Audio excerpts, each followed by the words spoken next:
నమస్తే అండి, మీరు ఎలా ఉన్నారు? మేమైతే సూపర్ గా ఉన్నాం. ఈ రోజు మన రెసిపీ వచ్చేసి కొబ్బరి పాల హల్వా అండి. మనకి పండగలు వచ్చినా లేదంటే ఇంట్లో ఏమైనా ఫంక్షన్స్ అయినా ఎక్కువగా కొబ్బరి వాడతాం కదండి, కొబ్బరికాయలు వాడతాం కదా. ఆ కొబ్బరి అంతా వేస్ట్ అయిపోతుంది. అలా వేస్ట్ అయినప్పుడు మనం ఇలా కనుక హల్వా చేసుకున్నామంటే అందరూ చాలా ఇష్టంగా తింటారండి. ఇది ఎలా చేసుకోవాలో చూద్దాం రండి. ముందుగా లేతగా ఉన్న ఒక కొబ్బరికాయ తీసుకొని ఇలా బ్యాక్ పార్ట్ అంతా పీల్ చేసేసి కొబ్బరిని చిన్న చిన్న ముక్కలుగా కట్ చేసి పెట్టుకోవాలి.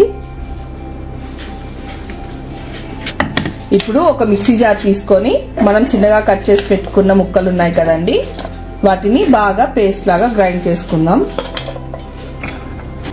నాకైతే ఈ ముక్కలన్నీ ఈ హాఫ్ కప్ తోటి 3 కప్స్ అయ్యాయండి. అలాగే 3 కప్స్ ఆఫ్ వాటర్ పోసుకుంటూ మనము కొబ్బరి పాలని ఎక్స్ట్రాక్ట్ చేద్దాం. మిక్సీ వేసాం కదండి, ఇప్పుడు దీంట్లో 1 కప్పు వాటర్ పోసుకొని మళ్ళీ బాగా మెత్తగా మిక్సీ చేసి దాంట్లో నుంచి పాలు ఎక్స్ట్రాక్ట్ చేసేంతలాగా మనం మిక్సీ వేసుకోవాలి. ఇలా ఒక పల్చటి క్లాత్ తీసుకొని దాన్ని తడిపి మిక్సీ వేసాం కదండి కొబ్బరి, ఈ కొబ్బరిని అంతా దీంట్లో వేసి దీంట్లో నుంచి మిల్క్ ఎక్స్ట్రాక్ట్ చేద్దాం. చూసారు కదండి, ఇలా మొత్తం ఒక క్లాత్లో వేసుకొని ఇలా చేసామంటే మనం పిండామంటే ఇలా మనకి కొబ్బరి పాలు అనేవి ఎక్స్ట్రాక్ట్ అవుతాయి. ఇలాగా మనం ఎంత వీలైతే అంతవరకు ఒక 3 కప్స్ వరకు కొబ్బరి పాలు అనేవి మెత్తగా వేసుకొని కొబ్బరిని ఇట్లా కొబ్బరి పాలు ఎక్స్ట్రాక్ట్ చేసుకుందాం.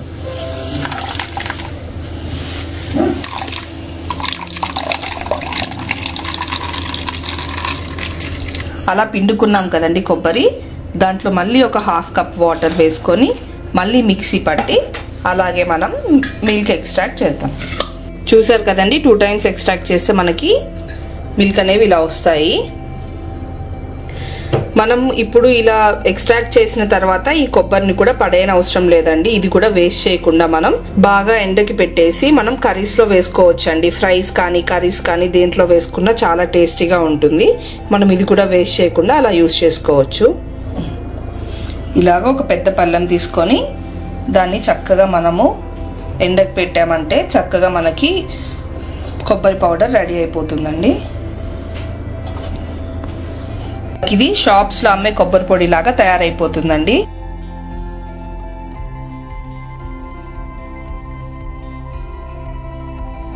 కొబ్బరి పాలు రెడీ అయిపోయాయి కదండి.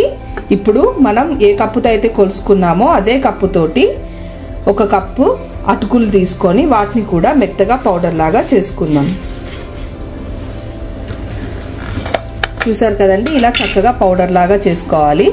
ఇప్పుడు ఈ పౌడర్ ని మనం ముందుగా ఎక్స్ట్రాక్ట్ చేసి పెట్టుకున్న కోకోనట్ మిల్క్ లో వేసి కలుపుకుందాం. ఇలాగా ఉండలు లేకుండా బాగా కలుపుకోవాలి. అటుకుల పౌడర్ వేసాం కదండి, బాగా అబ్జర్వ్ చేసేసుకుంటాయి. కొంచెం సేపు నానిందంటే చాలు, మనకి ఇంత వాటరీగా కనిపించదు. మొత్తం అటుకులు అనేది బాగా అబ్జర్వ్ చేసేసుకొని గట్టి పడిపోతాయి. ఇదంతా మనకి నాని అయ్యే వరకు మనం చక్కెర పాకం చేసుకుందాం రండి. ముందుగా ఒక బాండిల్ పెట్టుకొని అందులో 1.5 కప్పు షుగర్ వేసుకోవాలి. మనం ఏ కప్పుతో అయితే కొలుస్తున్నామో అదే కప్పుతోటి అదే కొలతలతోటి మనము షుగర్ వేసుకుందాం. అలాగే 3/4 కప్పు నీళ్లు వేసుకోవాలి. ఇప్పుడు ఈ షుగర్ అంతా కరిగే వరకు మనం బాగా ఇలా కలుపుకుంటూ ఉందాము. దీనికి పాకం అంటూ ఏం అవసరం లేదండి, షుగర్ కరిగితే సరిపోతుంది. చూసారు కదండి, మనం ముందుగా కలిపి పెట్టుకున్నాం కదా కొబ్బరి పాలలో, అది బాగా చిక్కబడిపోయిందండి. మనం కలిపిన దానికంటే చాలా తక్కువ అయిపోయింది. చూసారా, అటుకుల పొడి బాగా అబ్జర్వ్ చేసుకుందండి. మొత్తం కలిసి ఇంకా హాఫ్ కప్ వరకు అయిపోయాయి. మనం పండగలకి ఇట్లా బాగా కొబ్బరికాయలు కొడతాం కదండి, అప్పుడు కొబ్బరికాయలు అన్నీ చాలా ఉండిపోతాయి ఇంట్లో. ఇలాంటప్పుడు మనం కనుక ఇలాంటి స్వీట్ చేసి పెట్టామంటే పిల్లలు అందరూ చాలా ఇష్టంగా తింటారు. షుగర్ బాగా కరిగిపోయింది కదండి, ఇలా బబుల్స్ వస్తున్నాయి. ఇప్పుడు మనం ముందుగా కలిపి పెట్టుకున్నాం కదా, అవి దీంట్లో వేసేసి బాగా తిప్పుకుందాం. ఇలాగా కలుపుతూనే ఉండాలండి, మీడియం ఫ్లేమ్లో పెట్టి బాగా కలుపుకోవాలి. ఇలాగా గట్టి పడేంత వరకు, మనకి హల్వా అయ్యేంత వరకు కలుపుతూనే ఉండాలండి. ఇదే కొలతలతోటి షుగర్ నచ్చని వాళ్ళు బెల్లం తురుము కూడా వేసుకొని చేసుకోవచ్చు అండి. సేమ్ ఇదే కొలతలతోటి చేసుకుంటే మీకు చక్కగా వస్తుంది. కొంచెం దగ్గరకు వచ్చేసింది కదండి. ఇప్పుడు మనం ఇందులో ఇలాచి పొడి వేసుకుందాము. టెక్స్చర్ చూసారా అండి ఎంత బాగా వచ్చిందో. హల్వాకి కావాల్సిన టెక్స్చర్ ప్రాపర్ టెక్స్చర్ వచ్చేసింది. కాకపోతే ఇంకొంచెం సేపు మనం ఇంకా దగ్గర అయ్యే వరకు చేద్దాము. ఈ లోపల మనం డ్రై ఫ్రూట్స్ని వేపుకుందాం. ఇప్పుడు మనం ఒక కడాయి పెట్టుకొని 2 స్పూన్లు నెయ్యి వేసుకొని జీడిపప్పు అలాగే బాదం పప్పును వేపుకుందామండి. హల్వా ఏదైనప్పటికీ ఆ నెయ్యి టేస్ట్ రానిదే మనకి హల్వా టేస్ట్ అనేది తెలియదండి. కాబట్టి ఖచ్చితంగా నెయ్యిలోనే వేపుకుంటాము. చూసారు కదండి ఇది బాగా దగ్గరకు అయిపోయింది. అలాగే మనం నెయ్యిలో జీడిపప్పు ఇంకా బాదం పప్పు వేపుకున్నాం కదా, అది కూడా ఇందులో వేసి కలిపేసుకుందాం.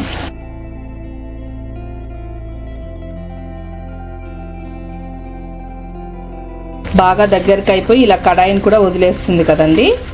ఇంకా మనం స్టవ్ ఆఫ్ చేసి కొంచెం చల్లారి గట్టిపడేంత వరకు ఉంచుదాం. అంతేనండి, ఎంతో రుచిగా ఉండే కొబ్బరి పాలతోటి హల్వా తయారైపోయింది. టేస్ట్ చూసి ఎలా ఉందో చెప్తాను.